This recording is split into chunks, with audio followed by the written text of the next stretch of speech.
Hi, అందరికీ happy republic day. And నేను ఒక రైటర్ని. ఐ రోట్ ఏ బుక్ ప్రియ భారత జనని. అండ్ అందరినీ ఇక్కడ చూడడం చాలా సంతోషంగా ఉంది. మా ఫ్రెండ్స్ అందరు ఇక్కడే ఉన్నారు అండ్ వాళ్ళతో పాటు స్టేజ్ షేర్ చేసుకోవడం చాలా హ్యాపీగా ఉంది. నేను ఒక రియల్ ఇన్సిడెంట్తో స్టార్ట్ చేద్దాం అనుకుంటున్నాను. సో నా టాపిక్ వచ్చేసి లైఫ్ అండి. మనం అందరం అనుకుంటాం లైక్ మనకు చాలా టైం ఉంది లైఫ్లో, యావరేజ్గా ఈ ప్రజెంట్ సిచ్యువేషన్స్లో ఒక 60-70 ఇయర్స్ మనం ఆరామ్సే బతుకుతాము. సో మెల్లిగా అన్నీ చేసుకుంటూ పోవచ్చులే అనుకుంటాం కదా. సో ఒక రియల్ లైఫ్ ఇన్సిడెంట్ నాకు అది ఒక ఇంపాక్ట్ క్రియేట్ చేసింది నా పైన. సో నేనేం నమ్ముతా అంటే లైఫ్లో జరిగే రెండు ట్రూత్ ఏదైనా ఉందంటే అది లైఫ్ అంటే బర్త్, డెత్ రెండే ట్రూత్. మధ్యలో జరిగేదంతా మంచి డ్రామా, చాలా ట్విస్ట్ ఉంటాయి, మంచి మెలోడీ సాంగ్లో వచ్చే ఫీల్ అవుట్ ఉంటుంది, లవ్ స్టోరీస్ ఉంటాయి, బ్రేకప్లు ఉంటాయి, ఏడుస్తాం, ఎగురుతాం, తర్వాత లాస్ట్కి పాతి పెట్టేస్తారు మనల్ని కింద. సో ఇవి రెండే మంచి ట్రూత్ అన్నని నేను నమ్ముతాను. లైఫ్లో బర్త్, ఇంకోటి డెత్. సో రీసెంట్గా ఏం జరిగిందంటే బుక్ ఫేర్ అప్పుడు మేము ఒక స్టాల్ పెట్టాం, రైటర్ స్టాల్ అని. నేను, సంప్రీత్, దిలీప్ అని ఇంకొక ఫ్రెండ్. అక్కడికి అనుకోకుండా మా క్లాస్మేట్ ఒకడు వచ్చాడు, కాలేజ్ మేట్. నాకు వాని ద్వారా తెలిసింది ఏంటంటే మా బ్యాచ్మేట్ ఒక అబ్బాయి రీసెంట్గా he expired due to blood cancer. ఏమైందిరా అని అడిగితే అన్ఫార్చునేట్గా వాడు ఎప్పుడో ఒక పొలంలో నడుస్తూ ఉంటే ఫెయింట్ అయ్యి కింద పడిపోయాడంట. తర్వాత అది అంటే ఇది చెప్పొచ్చో లేదో తెలీదు. తర్వాత హాస్పిటల్కి వెళ్ళారు. Then they got to know that through blood test ఏం తెలిసిందంటే వాడికి బ్లడ్ క్యాన్సర్ ఉందని తెలిసింది. సో వాళ్ళ పేరెంట్స్ మొత్తం they kept all the money treatment కోసం. బట్ అన్ఫార్చునేట్లీ ఒక 1.5 months he died due to blood cancer. One age 24 years. ఇంకా ఏం చూడలేదు వాడి లైఫ్లో. నాకంత క్లోజ్ ఏం కాదు అబ్బాయి, జస్ట్ మా బ్యాచ్మేట్. ఐ నో హిమ్ పర్సనల్గా ఏం తెలియదు, but I know him. So ఇది తెలిసాక లైక్ ఆలోచిస్తూ ఉండే ఏంటి ఇది మంచి డ్రామా అని నేను మెల్లిగా తెలుసుకోవడం స్టార్ట్ చేశాను. జనరల్గా మనకు ఎవరైనా మంచి మాటలు చెప్తే మనకి అర్థం కాదు, ఎన్నిసార్లు చెప్పినా అర్థం కాదు. అందుకే ఇమ్తియాజ్ అలీ తీసిన తమాషా సినిమా ఫ్లాప్ అయింది అప్పుడు. తర్వాత రీసెంట్గా మళ్ళీ దానికి చాలా హైప్ వచ్చి మళ్ళీ తమాషా తమాషా తమాషా అని అంటుంటే నేను సీక్వెల్ తీయను అని చెప్పాడు ఆ డైరెక్టర్. సో ఇది చాలా కదిపేసిన విషయం మా అందరినీ. లైక్ ఆ అబ్బాయి తెలిసిన ప్రతి ఒక్కరూ like they felt very sad. ఎందుకంటే వాడు చాలా టాలెంటెడ్ అబ్బాయి. I don't want to tell his name, but పర్సనల్గా తెలియకపోయినా చూస్తే చాలా టాలెంట్ ఉన్న అబ్బాయి ఇంత తొందరగా వెళ్ళిపోవడం అనేది నాకు నచ్చలేదు. అంటే నచ్చినా నచ్చకుండా ఇట్స్ ఎ ట్రూత్. సో నేను దాని గురించి ఒక చిన్న పోయం లాగా రాశాను. I want to tell it to you all. నా ముఖ్య ఉద్దేశం ఏంటంటే మనం నచ్చినట్టు మనం లైఫ్ని లీడ్ చేయాలి. అంటే ఇది ఒక తమాషా సినిమా చూసినాక ఒక కంక్లూజన్ లాగా చెప్పొచ్చు, బట్ నేనేం ఇమ్తియాజ్ అలీని కాదు అంత డ్రామాటిక్గా చెప్పడానికి. సో నాకు నచ్చినట్టు నేను చెప్తున్నాను.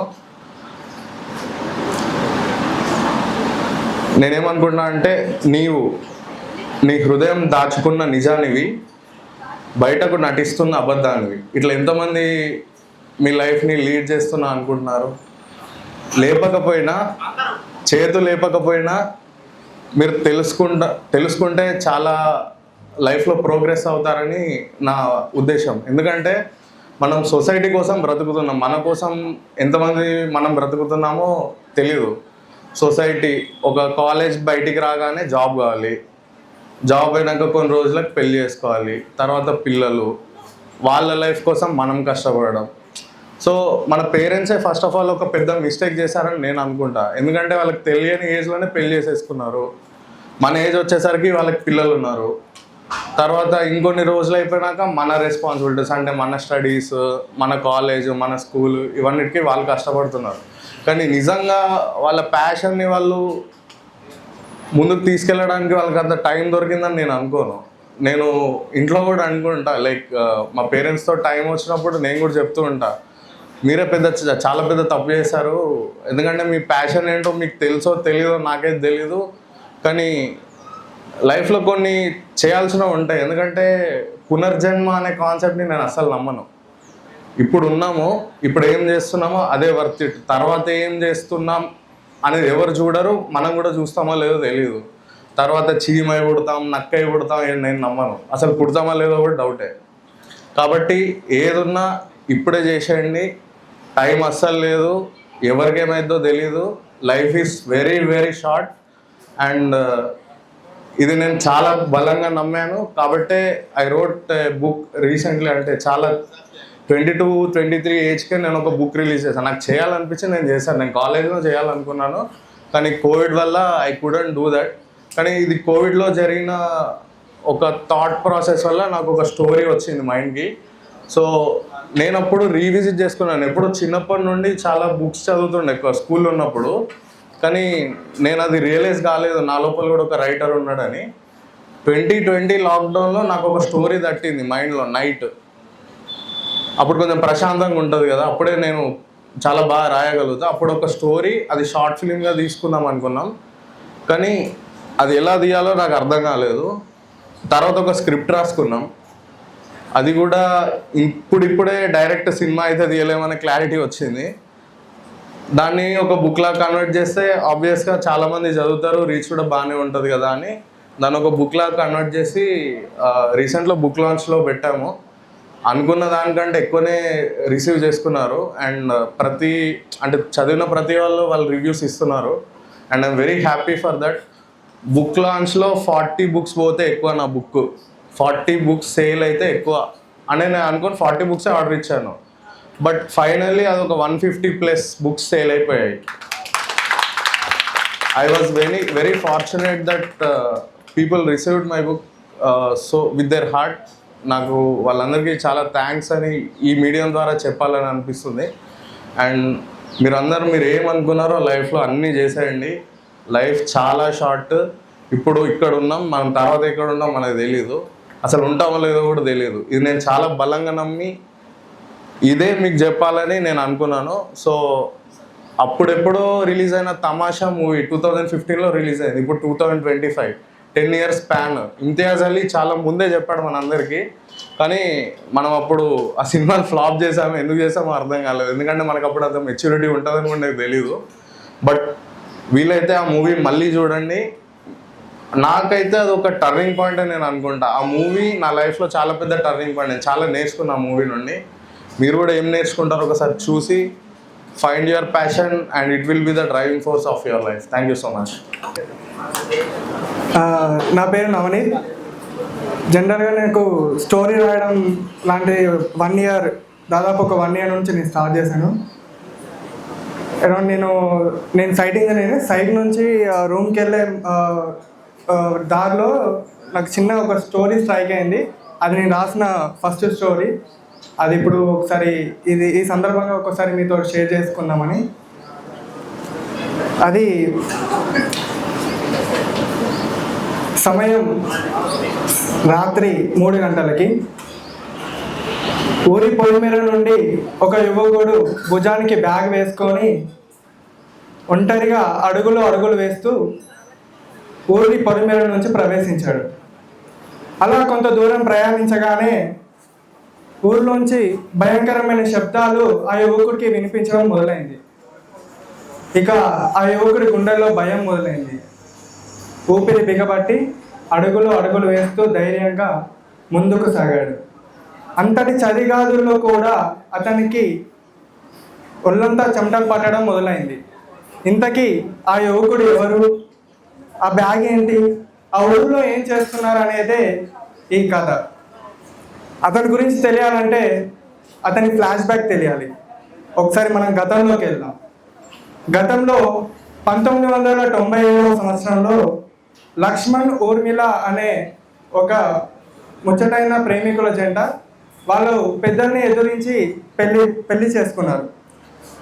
కట్ చేస్తే సంవత్సరం తర్వాత 1998లో తెల్లవారుజామున ఉదయం 5:40 పురిటి నొప్పులతో బాధపడుతున్న తన భార్య ఊర్మిళని తీసుకొని తన కారులో హాస్పిటల్కి హుటాహుటిన పరుగులు తీశాడు. అదేంటో కానీ మార్గ మధ్యలో వంతెన పైన అతని కారు బ్రేక్ డౌన్ ఇచ్చింది. ఇక లక్ష్మణ్ ఒక డాక్టర్. అతను డాక్టర్ కావడంతో తన భార్యకి తనే ప్రసవం చేశాడు.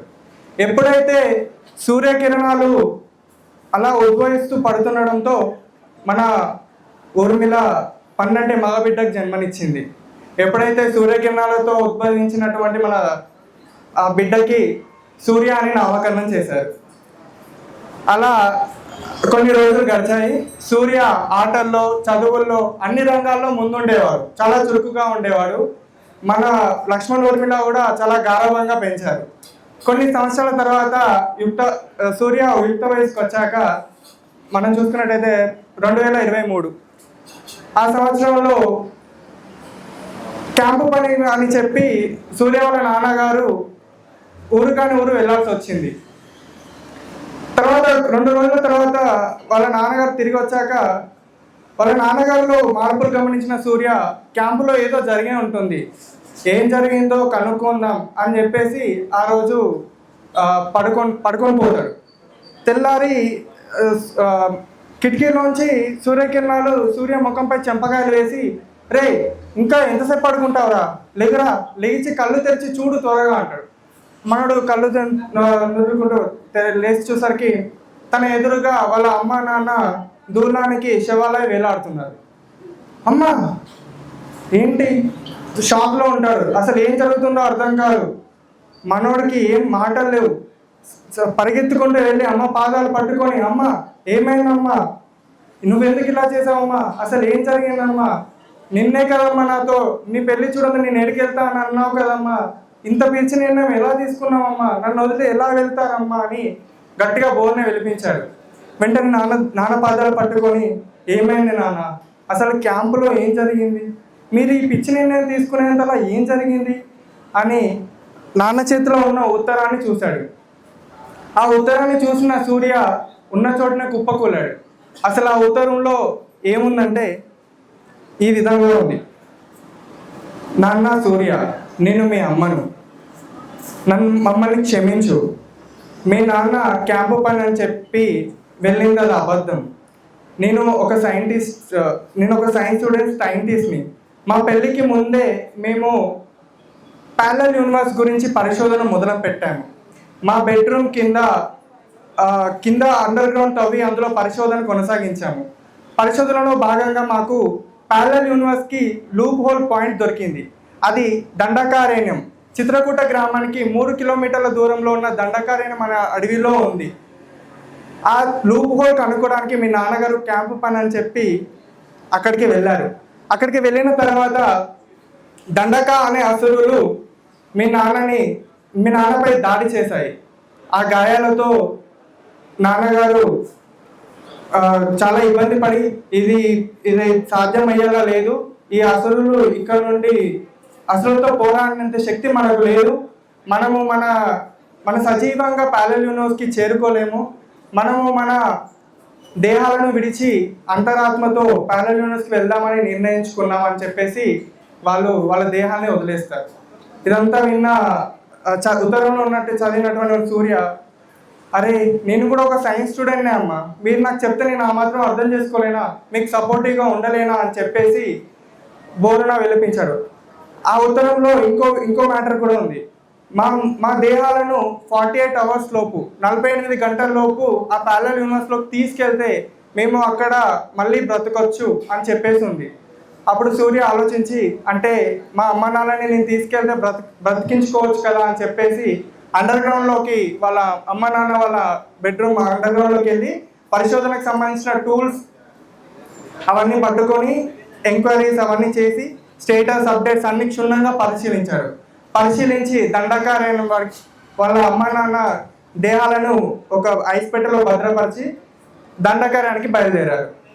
అలా బయలుదేరి చిత్రకూట గ్రామానికి సమీపంలో అలా ఐస్ పెట్ట భద్రపరిచి చీకట్లో టూల్స్ అవన్నీ ఒక బ్యాగ్లో వేసుకొని అడవిలో ఊర్లోకి ప్రవేశించాడు.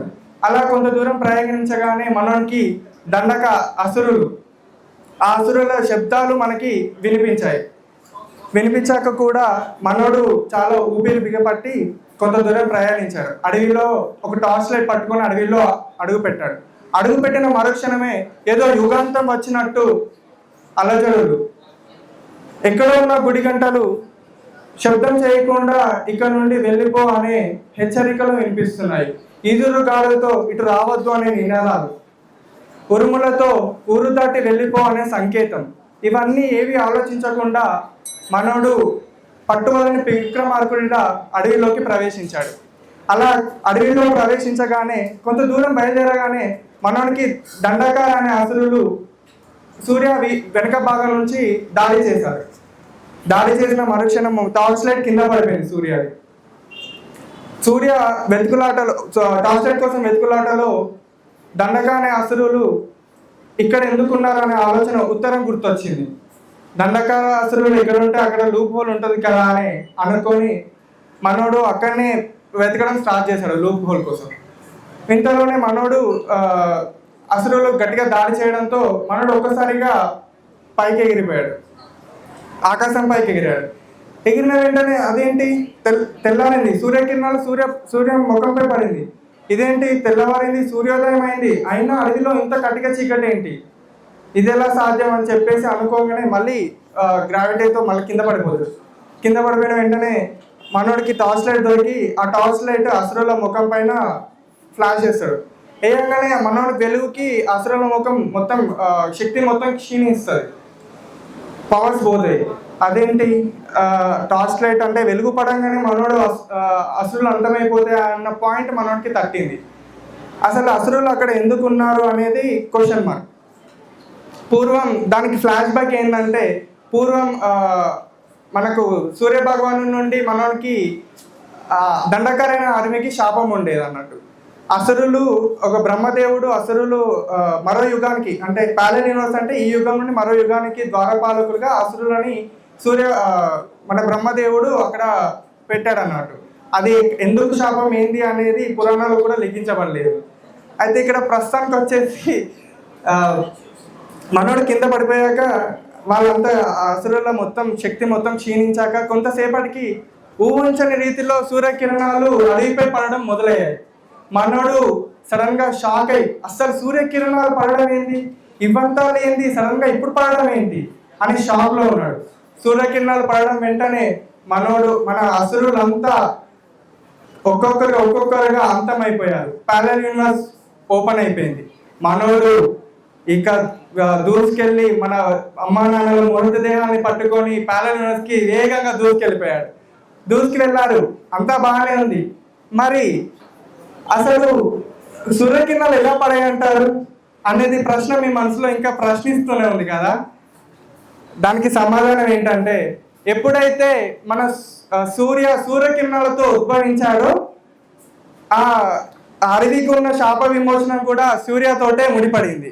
ఎప్పుడైతే అసురులు దాడి చేసినప్పుడు వేగంగా పైకెగిరిన సూర్యకి సూర్యకిరణాలు తరిగి సూర్య నీడ అడవిపై పడడంతో అడవికి శాప విమోచనం కలిగింది. వెంటనే అసురులు అంతమైపోయారు. మనోడు సేఫ్గా ప్యారలల్ యూనివర్స్లోకి మన అమ్మ నాన్నని తీసుకెళ్ళి, నాన్న మేము సాధించలేదు నువ్వు సాధించావురా, నువ్వు చాలా గ్రేట్ రా అదే అనుకున్నా. కొన్ని రోజుల తర్వాత సూర్యకి సంధ్య అనే అమ్మాయి పరిచయం అవుతుంది. సంధ్య సన్సెట్ ఎప్పుడైతే సూర్యకిరణాలతో ఉద్భవించిన సూర్యకి సూర్యాస్తమంలో జన్మించిన సంధ్య పరిచయం ఎలా ఉంటుంది ఏందనేది పార్ట్ 2 కథల ప్రపంచం స్టోరీలో ఉంటుంది. యూ ప్లీజ్ ఫాలో కథల ప్రపంచం. Thank you for this opportunity. Thank you. Hi, hello అందరికీ. నా పేరు విద్యాసాగర్ యాసరవేణి. ఐఎమ్ ఫ్రమ్ కరీంనగర్, మొగిలిపాలెం అనే ఒక చిన్న గ్రామం. నేను ఒక 2 పుస్తకాలు రాశాను. అందులో ఒకటి రిలీజ్ అయింది, దిస్ ఈజ్ అగ్గి రాతలు, ఇస్ ది పోయిటరీ. అండ్ ఇంకో పుస్తకం రిలీజ్కి దగ్గరలో ఉంది, అది ఒక నావెల్. ఫ్యూచర్లో చేస్తాను.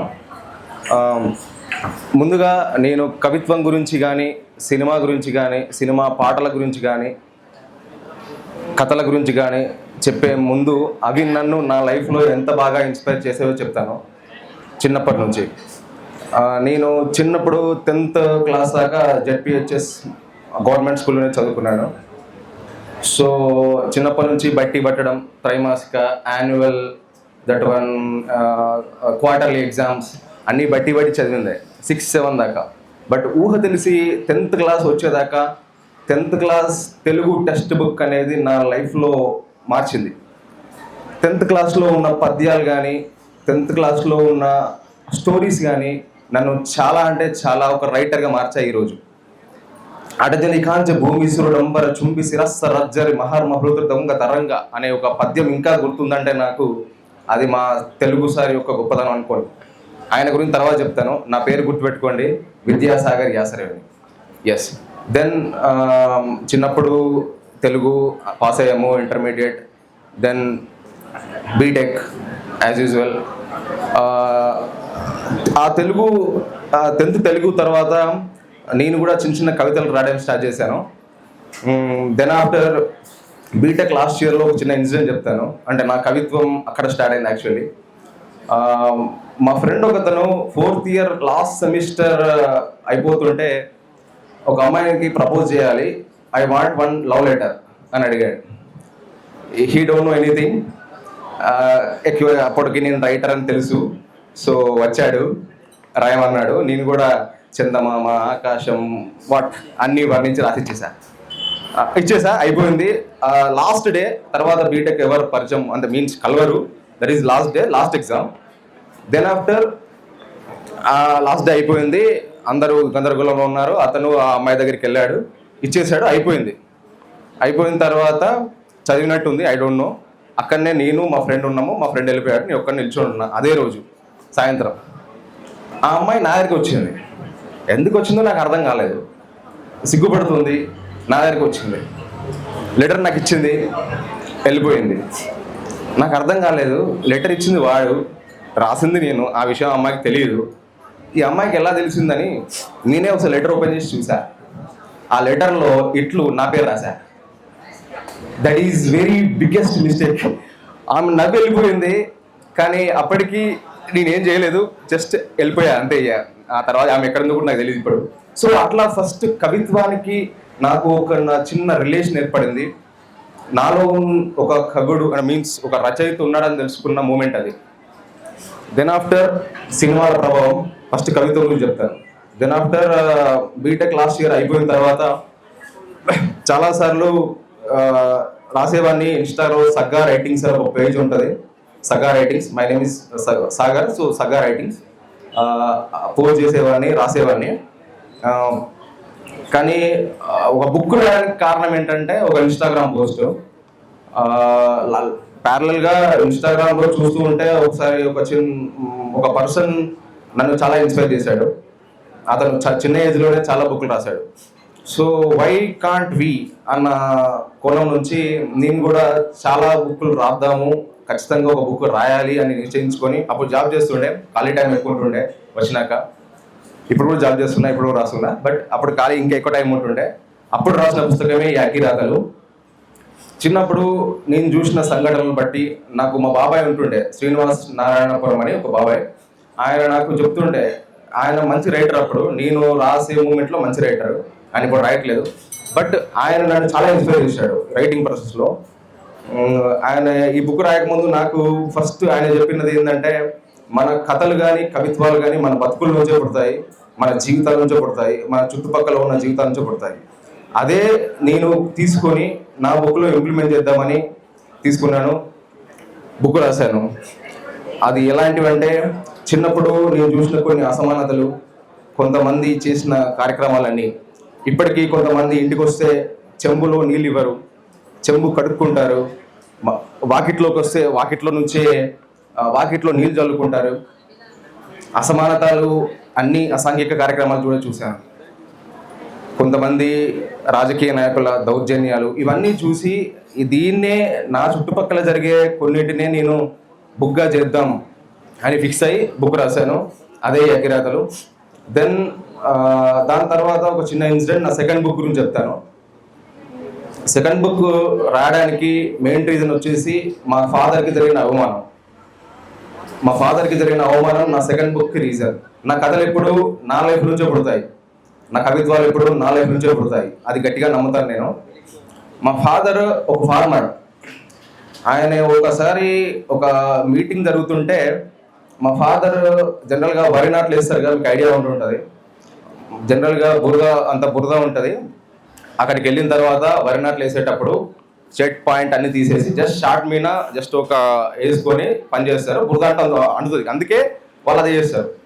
సో ఒక పెద్ద ఆయన, ఒక ఎకరాలు ఉన్న, ఒక 10-20 ఎకరాలు ఉన్న ఒక పెద్ద ఆయన నా పక్కన ఉన్నాడు. అప్పుడు మా ఫాదర్ ఆ రోడ్ నుంచి నడుచుకుంటూ వస్తున్నాడు విత్ లాట్ ఆఫ్ బురద.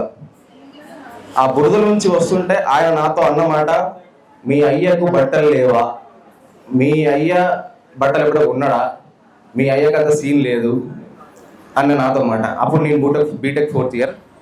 నాకు రక్తం మరిగింది, కొట్టాలనుకున్నా కానీ కొట్టలేను.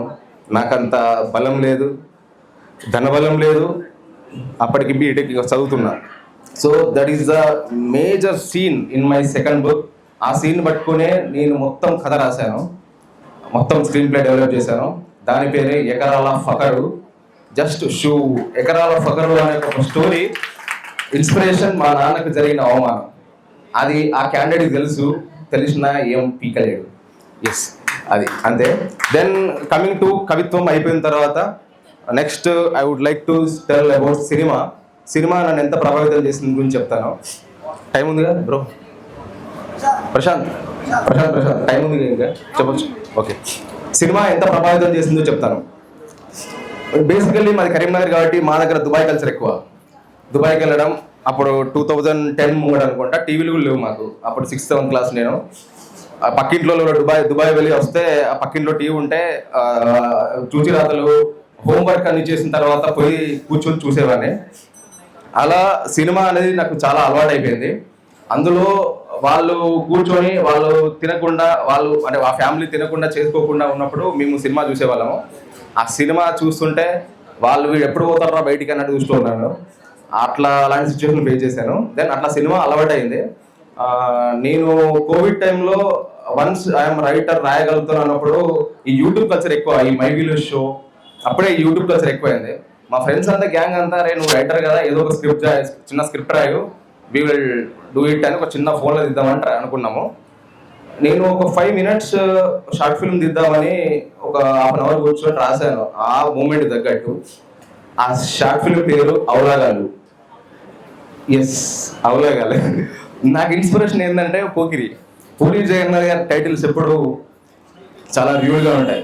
నాకు అది ఎందుకు అవలాగాలని పెట్టి మా ఫ్రెండ్స్కి ముందు చెప్పలేదు. నేను ఫస్ట్ షూట్ చేశాను, అయిపోయింది, ఎడిట్ నేనే చేశాను, అవలాగాలని పెట్టేశాను. మా ఊర్లో అప్పటికి ఏంటంటే మా ఊర్లో పెద్ద జబ్బలు కొట్టుకోవాలని మా ఫీలింగ్, తెలియాలని. అప్పటికి ఫస్ట్ డే 800 views వచ్చాయి. ఓన్లీ మా ఊరిలో చూశారు. అందరూ మా ఫ్రెండ్స్ అందరూ 5 members అందులో యాక్ట్ చేశారు. అందరూ బయటికి వెళ్తే అదిగో అవలాగాలు, ఇదిగో అవలాగాలు, అదిగో అవలాగాలు అనడం మొదలుపెట్టారు.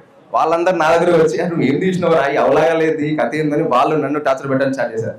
సో అది ఒక అక్కడ స్క్రిప్ట్ రైటింగ్ అనేది నాకు డెవలప్ అయింది. దాంతోపాటు సినిమాలు చూడడం చాలా అలవాటు. సినిమా అంటే కొత్త సినిమాలు కాదు, పాత సినిమాలు చాలా చూస్తాను. 1970s నేను ఒక ఫిల్మ్ మేకర్ని చూసి ఇతని కంటే బెస్ట్ ఫిల్మ్ మేకర్ నాకు కనబడలేదు అన్న ఒక ఫిల్మ్ మేకర్ కె విశ్వనాథ్ గారి సినిమాలు నన్ను చాలా అంటే చాలా ప్రభావితం చేశారు. ఆయన సాగర్ సంగమం, స్వర్ణకమలం, శుభ సంకల్పం, వాటెవర్ అన్ని సినిమాలు చూసాను. అన్ని సినిమాలు only to know the film making. అంటే ఫిల్మ్ మేకింగ్ అనేది నేర్చుకోవడం మాత్రమే కె విశ్వనాథ్ గారి సినిమా చూసాను. నేను నన్ను చాలా అంటే చాలా ఇన్స్పైర్. అందులో నాట్యం కానీ మూడు నాట్యం, సాహిత్యం ప్లస్ సంగీతం, ఈ 3 సమపాలలో పెడతాడు ఆయన. ప్రతి సినిమా, ఏ సినిమా తీసుకోండి, స్వర్ణకమలం, స్వాతిముత్యం, సాగర సంగమం, వాటెవర్, శుభ సంకల్పం, చెల్లెలు కాపురం అని ఒక సినిమా ఉంటుంది. రైటర్ శోభన్ బాబు, అందులో రైటర్. చెల్లెలు కాపురం చూడండి ఎవరన్నా, చెల్లెలు కాపురం సినిమా ఉంటుంది, black and white cinema, Shobhan Babu అందులో రైటర్. శోభన్ బాబు ఆయన చాలా ఇన్స్పైర్ చేశాడు. అంటే ప్రస్తుతం ఉన్న నేను ఒక జెన్జీ స్టూడెంట్ అయి ఉండి కూడా, మీన్స్ ఈ జనరేషన్ అయి ఉండి కూడా కే విశ్వనాథ్ గారి సినిమాలు అంటే నాకు ఇంత పిచ్చిందో నాకు అర్థం కావట్లేదు. దట్టు ఆయన ఫిలిం మేకింగ్, ఆయన ఒక ఫ్రేమ్ పెడితే ఒక ఆర్ట్లా ఉంటుంది, ఒక ఫ్రేమ్ పెడితే ఒక వాట్ ఎవర్ అది ఎట్లా చెప్పాలో అర్థం కావట్లేదు. బట్ ఆయన ఫిలిం మేకింగ్ అంటే నాకు చాలా ఇష్టము. ఆయన నుంచే చాలా నేర్చుకున్నా ఫిలిం మేకింగ్ గురించి. ఆయన చనిపోయాడు, బట్ నేను బతికిస్తా ఫ్యూచర్లో విత్ మై ఫిలిమ్స్. చాలా స్క్రిప్ట్ రాసుకున్నాను. ఫ్యూచర్లో డైరెక్టర్గా మీ ముందుకు వస్తాను, కథకునిగా వస్తాను, లిరిసిస్ట్ కూడా వస్తాను. దెన్ ఈ కాలంలో నాకు నచ్చిన ఫిల్మ్ మేకర్, ప్రెసెంట్ ఉన్న ఫిల్మ్ మేకర్స్ లో నాకు నచ్చిన ఫిల్మ్ మేకర్ సందీప్ రెడ్డి బంగా. ఆయనంటే నాకు చాలా ఇష్టం. నాకు తెలిసి బ్యాక్గ్రౌండ్ స్కోర్ ని కే విశ్వనాథ్ గారి తర్వాత అంతలా వాడింది ఆయనే. యా, అది మాత్రం ఖచ్చితంగా చెప్తా.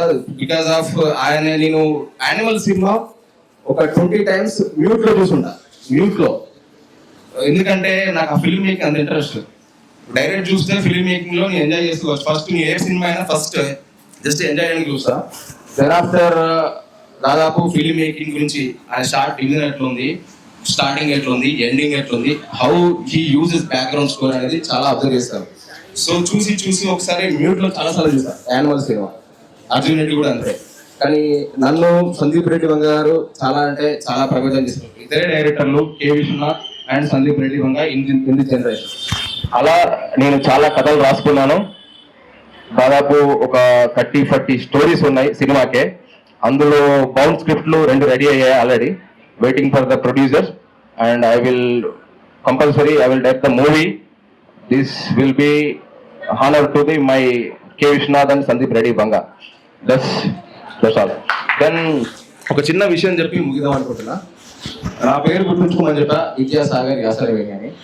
మా తెలుగు సార్ చిన్నప్పుడు అంటుంటే నన్ను, అరే నీ పేరు 4వ సగం, నువ్వు చదవట్లేదు, చదువు అన్నాను బాగా అనుంటే. యాక్చువల్గా 10th class ఫస్ట్ నేనే, 9.7 GPA. I'm mandal topper. So mandal topper. So ఆ విధంగా చదువు అంటుండే. ఆ చదువు నాకు ఇప్పుడు ఎంత ఉపయోగపడదో, ఆయనకు ఎంత రుణపడుతుందో నాకు అర్థమైంది. ఒక స్టేజ్ వచ్చిన తర్వాత నా పేరు బట్టి సాగర్ యాసరవేణి వద్దు, నా గురువు గారి పేరు విద్యాసాగర్. నా పేరు ముంగట నా గురువు ఉండాలి, నా పేరు నేను ఎప్పుడు నా గురువు గారితో ఉండాలని ఉద్దేశంతో Sagar Yasaraveni converted to Vidyasagar Yasaraveni. That is Telugu for me. Telugu తల్లికి వందనం, తెలుగు మట్టికి వందనం, తెలుగు నేలకు వందనం. జై హింద్. మనమే ఒక పుస్తకం, ప్రతి పర్సన్ ఒక పుస్తకం అన్నారు కదా. బూత్ పుస్తకం కాదు, నేను మంచి పుస్తకాన్ని. కాకపోతే ఇదే డైలాగ్ నేను మా డాడీ దగ్గరికి వెళ్ళి నేను ఒక పుస్తకాన్ని, నేను కాలేజ్ పుస్తకాన్ని చదవను అంటే పుస్తకాలు చిరిగేదాకా కొడతాను మా డాడీ. కాబట్టి నేను ఆ డైలాగులు వాడలేను. వీళ్ళు ఎవరైనా వాడుకుంటారేమో కానీ నేను వాడలేను. ఇంకొకటి, ఒకసారి పోయిట్స్కి ఒకసారి గట్టిగా క్లాప్స్. ఎందుకంటే 6 years బ్యాక్ నేను ఒక పోయిట్ అయ్యాను. అంటే మీకులాగా నేను రాసుకొని గట్ట చదవను. మనంతా ఆఫ్టర్ 10:30 తర్వాత నేను ఒక అమ్మాయికి మెసేజ్ పెట్టాను. ఆ పోయం నేను చెప్తాను. చందమామ లాంటి నిన్ను చూసి అమావాస్య రోజు చందమామే దాకుంటుంది. ఆ రోజు పెట్టిన నేను మెసేజ్ ఇప్పుడు దాకా ఆమె నన్ను అన్బ్లాక్ చేయలేదు. అప్పుడు బ్లాక్లో ఉన్నాను, ఇప్పుడు దాకా అన్బ్లాక్ చేయలే. అప్పుడు తెలిసింది అమ్మ పోయమ్స్ మన వల్ల కాదు, వీఆర్ నాట్ పోయట్, వీఆర్ కాట్రే అని. అప్పుడు నాకు అర్థమైంది. ఇక్కడ చిన్నవాళ్ళు ఎంతమంది ఉన్నారంటే సెకండ్ పుట్టిన వాళ్ళు, చిన్నపిల్లలు. చేతులు అట్టడానికి స్కూల్ కాదు, ఓపెన్ మైక్. పెద్దవాళ్ళు ఫస్ట్ పుట్టిన చెప్పాను ఇప్పుడు స్కూల్ కాదు అనేది. మీరు పెద్దవాళ్ళు అరుస్తుంటే నాకు మంచి ఎంకరేజ్మెంట్గా ఉంది, కానీ చిన్నవాళ్ళు అరుస్తుంటే నాకు ఆర్తనాదంలో అనిపిస్తుంది. ఎందుకంటే పాపం నేను ఒక చిన్న కొడుకుని. ఇప్పుడు మీరు నవ్వితే స్టాండప్, లేదంటే నా story telling, biopic, a story by Abhishek. Okay, ఏ పెద్దవాళ్ళు చూసిన తర్వాత నాకు మైండ్ పోతుంది, చూసుకుంటూ చెప్తాను నేను. ఓకే, ఇక్కడ చిన్న కొడుక్కి ఒక కొన్ని నేమ్స్ ఉంటాయి. మల్టీ పర్సనాలిటీ డిజార్డర్ లాగా మల్టీ నేమ్ డిజార్డర్ ఉంది మాకు. మమ్మల్ని ఇన్స్టాగ్రామ్లో కూల్నా కొడుకు అంటారు, ఇంట్లో వాళ్ళు చిల్లరనా కొడుకు అంటారు, మా ఫ్రెండ్స్ ఏమో దూర్నా కొడుకు అంటారు. నేను కొడుకుల గురించి మాట్లాడుతున్నాను. అది ప్రపంచం అంతా అంటది, అది వేరు. పోరంపో కానీ ప్రపంచం అంతా అంటది, కానీ ఇంట్లో వాళ్ళు మాత్రం చిల్లరనా కొడుకులు అంటారు. ఇప్పుడు పెద్దవాళ్ళు అన్నారు ఇందాక, ఒకసారి మీ హాబీస్ చెప్తారా పెద్దవాళ్ళు? ఏ స్విచ్ ఆఫ్ అందరూనే? పెద్దవాళ్ళు ఉన్నారా లేరా? మొత్తం మన డామినేషన్ అయితే. ఇప్పుడు పెద్దవాళ్ళకి హాబీస్ ఏముంటాయి? మామూలు ఉంటాయి, chess, playing cricket, flirting girls, ఇలాంటివి ఉంటాయి. మా చిన్నపిల్లల హాబీస్ ఏంటంటే వాటర్ బాటిల్స్ పట్టడం, వాటర్ క్యాన్స్ తేవడం, ఇంట్లో చెప్పిన పనులన్నీ చేయడం, గంటకు ఒకసారి తిట్టించుకోవడం. ఒకసారి నాకు వాటర్ బాటిల్స్ పట్టడం చిరాకు వచ్చేసి, నాన్న నేను ఇంకా వాటర్ బాటిల్స్ పట్టను, ఈ వాటర్ బాటిల్ కనిపెట్టినోడు ఎవరా అని చంపేయాలని. మా డాడీ ఇంకా స్మార్ట్గా, సరే వాటర్ బాటిల్ కనిపెట్టింది ఎవడు నాకేం తెలుసు, ఓకే వాటర్ బాటిల్ వదిలే. ప్లాస్టిక్ కనిపెట్టింది ఎవడు, అదెవడో తెలుసు, నాకు అసలు తెలీదు. అక్కడ మొదలైంది.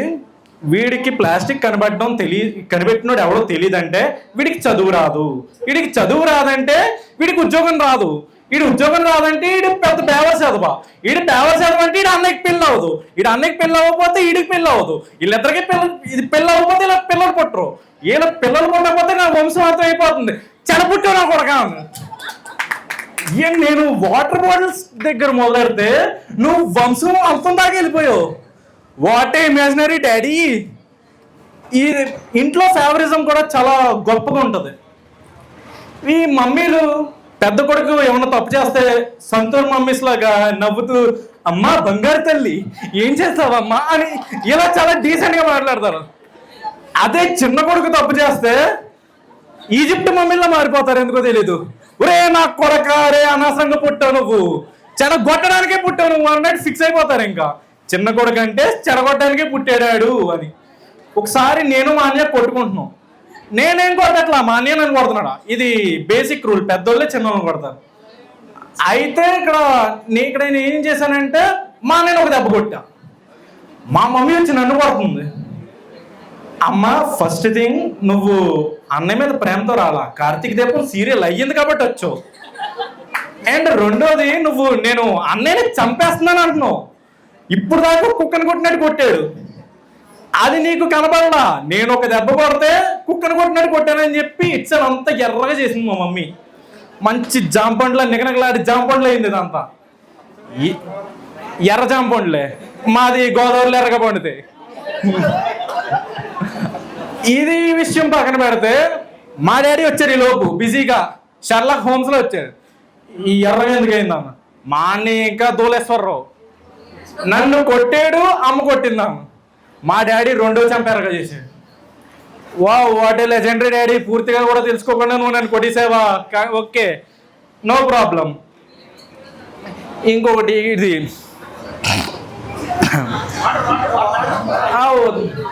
వదిలే, మాకు అలవాటు గొంతులు ఆపుకోవడం, ఎందుకంటే ఎక్స్ప్లెయిన్ చేసి చేసి చచ్చిపోయాం మేము.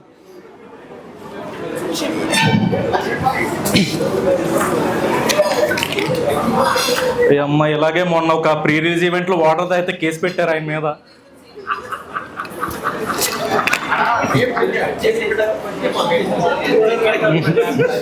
నా మీద మాత్రం కేసులు పెట్టకండి. కేసు అంటే గుర్తొచ్చింది, ఒకసారి పుష్ప 1 సినిమాకి వెళ్ళాను. మా డాడీ నుంచి నాకు 10 మిస్డ్ కాల్స్ ఉన్నాయి. ఏమైందా అని చెప్పి బయటకు వచ్చిన తర్వాత ఫోన్ చేస్తే, అరే నువ్వు డ్రగ్స్ కేసులు దొరికిస్తావంట కదా, ఏం చేస్తున్నావు అసలు, నువ్వు ఫోన్ ఎందుకు ఎట్లేదు, ఇంతసేపు నువ్వు పోలీస్ స్టేషన్లో ఉన్నావు కదా. డాడీ అది అబద్ధం, కావాలంటే నువ్వు ఎవరికన్నా ఫోన్ చేసి అడిగి, ఇది మీకు ఫేక్ కాల్స్ వస్తున్నాయి, ఈ మధ్య బాగా ఎక్కువైపోయాయి, ఫేక్ కాల్స్ వస్తున్నాయి, అది అబద్ధం అని. నన్ను నమ్మలా. తర్వాత ఆఫ్టర్ లాట్ ఆఫ్ ఇన్వెస్టిగేషన్ నమ్మారు నన్ను. సేమ్ ఇదే సీన్ పుష్ప 2కి ఇది రీక్రియేట్ అయ్యింది. ఈసారి మనీ వ్యూ నుంచి వచ్చింది ఫోను, 70,000 కట్టాలని. ఈసారి ఆడే కరెక్ట్, నాదే తప్పు, ఎందుకంటే నేను నిజంగానే కట్టాలి 70,000.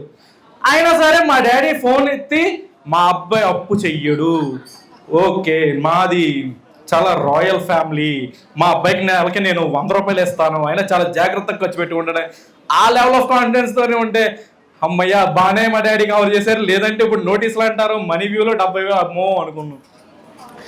ఇంకొక సినారీ జరిగింది, మనకి ఉద్యోగాలు ఏం రావట్లేదు అని చెప్పి మా మమ్మీ నాకు ఎలాగన్నా కొంచెం బాధ్యత నేర్పాలని చెప్పి మా డాడీ అప్పులన్నీ చెప్పింది. మావయ్యకి 20,000, ఆ సేటుకి 2 లక్షలు, ఇలా అప్పులని చెప్పింది.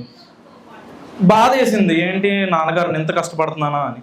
సరే అసలు ఏమైందని చెప్పి మన అప్పులు లెక్కేసాను. Slice 25,000, mPokket 30,000, money view 70,000. Overall చూస్తుంటే మా డాడీ కన్నా నాది 5,000 తక్కువ. ఇప్పుడు నాకు జాబ్ వస్తే మా డాడీ అప్పు తెచ్చాము, నా అప్పు తెచ్చాలో కూడా నాకు క్లారిటీ లేదు. అంటే ఇది నేను అలా ప్రిపేర్ అయ్యి అమీర్పేట్ కోచింగ్కి వచ్చాను. ఓకే, ఇప్పుడు మనది చిన్న కొడుకుది అంతా రాజా బతుకు అనుకుంటారు, కాదు, మొత్తం సెకండ్ హ్యాండ్ బతుకు. అన్నయ్య అక్కో వాడాలి, చిన్నోళ్ళకి రావాలి, అది ఫిక్స్. ఇంకా నువ్వు రివర్స్ అవుతే నీకు రివర్స్ చేసేస్తారు మొత్తం. ఒకసారి నేను అలాగే రివర్స్ అవుతానని చెప్పి రైవలరీ వచ్చింది నాలో. డాడీ నాకు ఇలా కుదరట్లేదు, నాకు ఫస్ట్ హ్యాండ్స్ కావాలండి, బుక్స్ అన్నీ కావాలి, బుక్స్ కావాలి, బట్టలు కావాలి, సైకిల్ కావాలి, బండి అన్నీ నాకు ఫస్ట్ కొనే తర్వాత అన్నయ్యకి ఇవ్వాలి. సరే అన్నయ్య 8th క్లాస్, నువ్వు 7th క్లాస్. అన్నయ్య ఫస్ట్ అయిపోతుంది కాబట్టి అది చదివిన తర్వాత ఆ బుక్స్ నీకు వస్తాయి. నువ్వు బాగా చదివి జంప్ అయి 9th క్లాస్కి వెళ్ళాను. ఒక నాకు అంత చదువు వస్తా, ఐటీ కంపెనీలో ఉంటాను, ఇక్కడ ఎందుకు ఉంటాను నేను. బట్టలు అంటే ఓకే, తింటలా అయిపోతాను, నేను అయిపోతాను. చిన్ని పొట్ట కూడా వచ్చింది.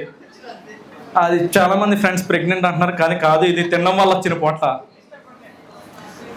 అయితే ఓకే కదా అని చెప్పి తినేసి వెళ్తే రీజనబుల్గా ఏం చేయాలి, కొత్త బట్టలు కొనివ్వాలి. ఓకే, కొత్త బట్టలే కదా కొనివ్వాలి. అంతేకాకుండా నా మీద తినే ఎడుతున్నావు, నీకు బట్టలు ఎలా సరిపోతాయని చెప్పి తిడితే నేనేం చేస్తాను. టైం అయిపోయింది.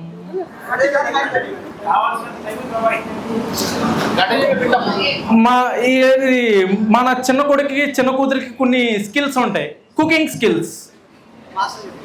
మాస్టర్ చెఫ్లో ఫీల్ అవుతాం మేము. అయితే ఒకసారి మా మమ్మీ ఊరెళ్ళింది. ఊరెళ్తే మా అన్నయ్య గేట్కి ప్రిపేర్ అవుతున్నాడు. ఫస్ట్ ఆఫ్ ఆల్ నాకు గేట్ ఎగ్జామ్ అంటే ఏంటో కూడా తెలియదు. నేను గేట్ పట్టుకోవడం తెలుసు తప్ప గేట్ రాయడం తెలియదు. నన్ను గేట్కి ప్రిపేర్ అవ్వమంటున్నారు. నేను గేట్కి ప్రిపేర్ అవ్వకుండా కూర్చొని కింగ్లా సినిమా చూస్తుంటే మా డాడీ కింగ్లో వచ్చి నన్ను బొంగుని చేశారు. వచ్చి ఏం చేస్తున్నాను, సినిమా చూస్తున్నాను. ఎందుకు సినిమా చూస్తున్నావు, ఆ గేట్కి ప్రిపేర్ అవ్వచ్చు, నాకు రాదు, చేత కాదు నాకు. ఓకే, అయితే నీకు బీటెక్లో రూమ్లోనే కదా ఉన్నావు, కుకింగ్ స్కిల్స్ వచ్చి ఉంటే వెళ్ళి వంట చేయాలి. ఓకే చేద్దాం అని చెప్పి ఫిక్స్ అయ్యి మా అమ్మకి ఫోన్ చేశాను. అమ్మ కిచెన్లో ఏవేవి ఎక్కడ పెట్టావు. అక్కడ మమ్మీ ఏం చేయాలి, మామూలుగా అయితే చెప్పాలి, ఇవి ఎక్కడ ఉంది, జీడిపప్పు ఇక్కడ ఉంది, బాదం ఇక్కడ ఉంది అని మనకి చెప్పాలి. అదంతా వదిలేసి నేను ఫంక్షన్కి వచ్చినా సరే నేను ప్రసంగం కూడా నేర్పట్లేదు అక్కడ కూడాలంటే నన్ను చెప్తుంది. అసలు వంటగదిలో ఏమంటే నాకేం తెలుసు. అంత వంటగదిలో ఏ గిన్నెలో ఏది ఉంటుందో తెలిస్తే నువ్వు పూరవుతావు. నీ పోపుల డబ్బాలో డబ్బుతో నేను రిచ్ అవుతాను. అది తెలియకే కదా ఇలా పిచ్చోళ్ళలో ఉన్నాను. మొత్తానికి అన్ని ఇన్ఫర్మేషన్ చేసిన తర్వాత ఉప్మా చేద్దాం ఫిక్స్ అయ్యాను. సన్నరవ ఉప్మా, అదే ఈజీ అని యూట్యూబ్లో చూసాను నేను.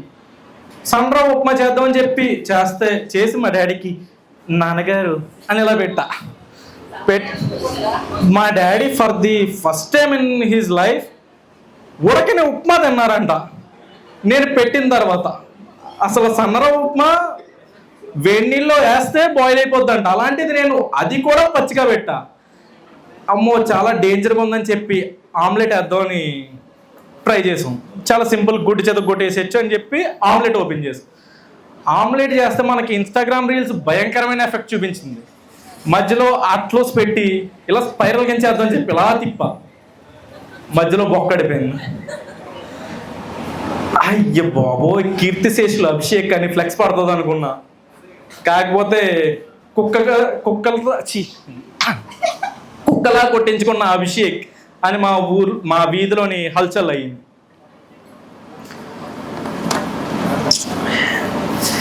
ఈ అన్నయ్యల దగ్గర నాకు మాత్రం ఒక పాయింట్ దగ్గర చాలా మండిపోద్ది. క్రింజ్ జోకేస్తారు ఒకటి, నువ్వు మాకు పుట్టలేదు, దొరికావు చెత్తలో దొరికేమంటారు, లేదంటే గుళ్ళో దొరికేమంటారు, హాస్పిటల్లో దొరికేమంటారు.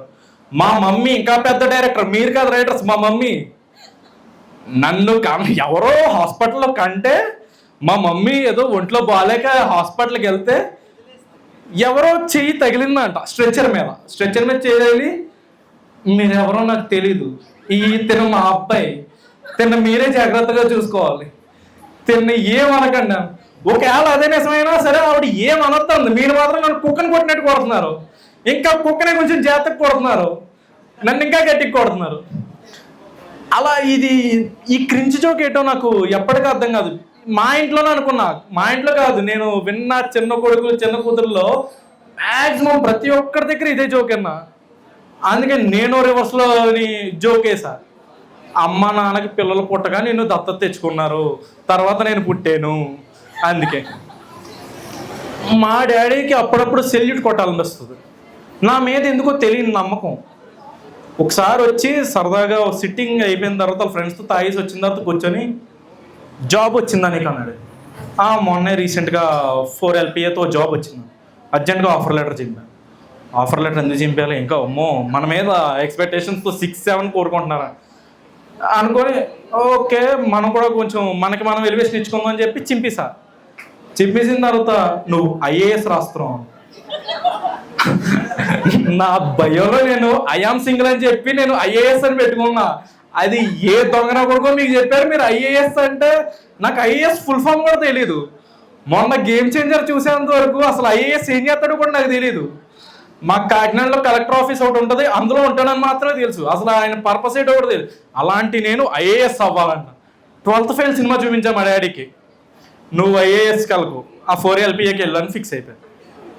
మా డాడీకి తెలియని ఇక్కడ పెద్ద పాయింట్ ఏంటంటే ఆ ఆఫర్ లెటర్ నాది కాదు, మా ఫ్రెండ్దే. నేను జస్ట్ నా నేమ్ ఎడిట్ చేశాను అందులో. ఈ ఫ్రెండ్స్ అయితే అమోఘం. ఇంకా ఒకసారి మా ఇంట్లో ఫంక్షన్ జరిగితే మా అన్నయ్య ఫ్రెండ్స్ నా ఫ్రెండ్స్ వచ్చారు. మా అన్నయ్య ఫ్రెండ్స్ మా అన్నయ్య వాళ్ళ ఫ్రెండ్స్ని ఇంట్రడ్యూస్ చేస్తున్నాడు. ఇతను TCSలో పనిచేస్తున్నాడు, ఇతను అమెజాన్, ఇతను ఇన్ఫోసిస్ అని. ఓకే మా డాడీ నన్ను కూడా పరిచయం చేయమన్నారు. ఓకే చేస్తాను. ఇతను ఊబర్లో రైడర్, ఇతను జెప్టోలో డెలివరీ బాయ్, అంతే. ఇంకా ఉన్నాయి మా దగ్గర అమెజాన్, ఫ్లిప్కార్ట్, ఇలా చాలా ఉన్నాయి. మీకు ఏ ప్రోడక్ట్ కన్నా సరే బుక్ చేసుకుంటే అది రిటర్న్ అవ్వకపోతే మాకు ఇస్తే మేము రిటర్న్ చేసేస్తాం. ఇలా కాదురా దొంగనా కొడక, కంపెనీల్లో పనిచేసేవాళ్ళు ఎవరు లేరా మీ కంపెనీలో? ఎందుకు లేడు, ఒక పర్సన్ ఉన్నాడు, అతను శ్రీదేవి డ్రామా కంపెనీలో పనిచేస్తాడు అని చెప్పి. Okay, that's my set, thank you.